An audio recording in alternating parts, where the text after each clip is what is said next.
나 오늘 술 많이 먹을 거야. 그래서 여러 개 한 번에 먹으면은 위통, 속쓰림, 위장관계 질환 이런 게 좀 올 수 있긴 해요. 안녕하세요, 약수루입니다. 오늘은 손님 1이 바쁜 관계로 손님 2님께서 오셨어요. 오늘은 또 간에 대해서 궁금한 게 있다고 하셔가지고 이제 시작해 볼까 합니다. 그 이제 간 하면 가장 대표적인 약이 있잖아요. 한정인 약. 혹시 네, 맞아요. 그래서 이게 진짜 얼마큼 효과가 있는지가 조금 궁금해요.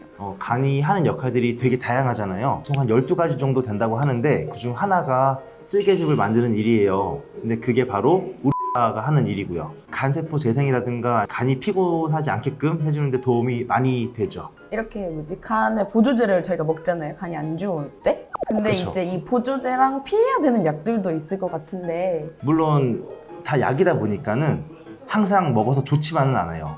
어느 정도 1일 최대 섭취량을 넘기지 않는 게 중요합니다. 예를 들어서 실리마린 같은 거 한 번에 많이 먹어버리면 그 원하는 효과를 넘어서서는 크게 이득이 없는 걸로 알고 있어요. 이걸 이제 대체할 만한 혹시 다른 약이 또 있을지 그게 궁금하네요.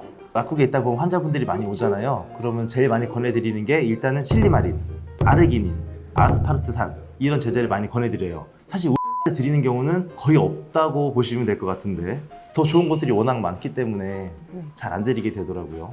밀크시스도 효과가 있는 건가요? 간? 그쵸. 밀크시슬 이렇게 약을 딱 보면은 설명 나와 있어요. 간세포 재생, 간세포 보호 뭐 등등 그런 거. 효과는 밀크시슬이 훨씬 더 나을 것 같아요. 그러면 우와 밀크시슬의 차이점. 둘 다 너무 좋은 약이지만은 설명을 해드리면 우리 같은 경우에는 내가 간이 해야 될 일을 하나 줄여주는 거고 밀크시슬 같은 경우에는 간의 전체적인 기능을 많이 보호해주는 거라서 저는 우리보다는 밀크시슬을 더 추천합니다. 우리가 술을 먹으면서 간 보호제를 먹는 게 효과가 있을지. 있죠. 결국에는 이게 간약을 먹게 되면은 주량도 조금씩 늘어나겠죠. 주량도 늘어나고 원래 술이라는 게 먹다 보면은 술이 술을 부른다고 몸 안에 있는 알코올 분해 요소가 더 많이 나와요. 먹을수록. 신기하죠. 그래서 술이 술을 부른다고. 근데 거기서 간 기능이 더 개선이 되면은 더 늘어나겠죠, 주량이. 그런 개념입니다. 그래서 간 보조제를 술을 많이 먹기 위해서 드시지 마시고 술을 많이 먹고 숙취가 있으신 분들은 간 보조제를 먹으면 숙취가 좀 줄어들잖아요. 그런 목적으로 드시는 거를 권해드려요. 반대로 간 건강을 해치는 건 뭐가 있을까요? 일단 대표적으로 술이 제일 안 좋죠. 그리고 두 번째로는 이제 성인병이 생기게 되면 필연적으로 먹어야 되는 그런 혈압약, 고지혈약, 당뇨 이런 약들도 다 간으로 대사가 돼요. 그중에 특히 콜레스테롤 약들은 간에서 대사가 되는 거라 매우 간 수치 올라갈 만한 여지가 있죠. 건강 보조제 같은 경우에는 여성분들 이제 갱년기 때 먹는 세인트 존스 워트, 석류암풀, 고함량의 비타민 A, 여드름 치료제 이런 것들은 간 수치를 엄청 올려요. 그래서 그런 거 드시는 분들은 꼭 이제 의사 선생님이랑 상의를 해보셔야 돼요. 밀크시슬은 약간 다양한 브랜드에서 그냥 밀크시슬이라고 팔아가지고 이게 약간 성분이 어떻게 된 성분인 건지 옛날에 한참 유행했던 노니처럼 약간 그런 성분인 건지 이런 게 궁금하거든요. 밀크시슬, 실리마린 이런 건 뭐냐면 국화과 식물에 속하는 꽃이에요. 그래서 그 꽃의 잎을 따가지고 이렇게 빻거나 이렇게 쫙 우유빛이에요. 그래서 밀크시슬이라고도 불리고 걔는 이제 저희가 실리마린이라고도 많이 불러요. 그건 뭐냐면은 꽃에 있는 성분 중에서 플라보노리그난이라는 성분이 있는데 그 성분은 이제 항산화 작용이 강하고 두 번째로는 이제 간세포 재생이나 간에 있는 세포막을 보호해주고 그리고 항염증 작용, 당도 낮춰주고 고지혈도 낮춰주고 심혈관계 질환도 낮춰주고 항종양 작용도 있고 여러 가지 이런 작용들을 많이 해요.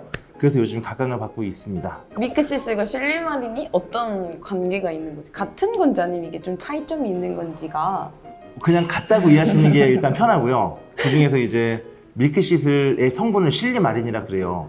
그 실리마린에서 효과 있는 성분을 플라보노리그난이라고도 얘기하고요. 그냥 같다고 보시는 게 더 편하실 것 같아요. 그러면 큰 틀이 밀크시슬이고 그 안에 이제 실리마린이 들어있는 거다. 그쵸. 성분 중 하나가 이제 실리마린이라는 거죠. 네, 맞아요. 과하게 먹게 되면 오는 부작용 같은 게 있을까요? 밀크시슬 많이 먹게 되면 보통은 안전해요. 하루에 한 100에서 200ml를 하루 2번 정도 먹으라고 해요. 그게 보통 1일 권장 섭취량인데 나 오늘 술 많이 먹을 거야. 그래서 여러 개 한 번에 먹으면은 위통, 속쓰림, 위장관계 질환 이런 게 좀 올 수 있긴 해요. 크게 문제는 없는 약으로 알고 있어요. 안전한. 그럼 그런 부작용이 일어났을 때 어떻게 대처를 해야 될까요, 저희가? 약으로 인한 부작용에서는 일단 한 번에 많이 먹었으면 빨리 토하는 게 좋고, 아니고 나서는 그냥 바로 병원에 가서 속쓰림을 막아주는 약이라든가 아니면 의사 선생님한테 직접 진료를 보는 게 제일 정확합니다. 저희가 그냥 일상적으로 먹는 음식 중에 간을 해하는 그런 음식이 혹시 있을까요? 대표적으로 몸을 망가뜨리는 약들을 간에 해하는 약이라고 그래요. 몸에 안 좋은 약들은 대부분 간에서 해독을 하는 거라서 저희가 흔히 먹는 뭐 트랜스 지방 덩어리 혹은 맵고 짠 거, 좀 자극적인 음식들이 다 간에서 해독을 하거든요. 그런 것 때문에 간에 안 좋을 수 있고 간 수를 좀 올릴 수 있습니다. 약간 몸에 안 좋은 음식들이 어디든 안 좋게 작용을 하는 거네요. 그렇죠. 그 중에서 이제 간이 하는 역할이 그 중에 하나거든요. 아, 몸에 안 좋은 게 들어왔을 때 그걸 해독하는 역할을 하거든요. 그래서 간에 치명적이죠.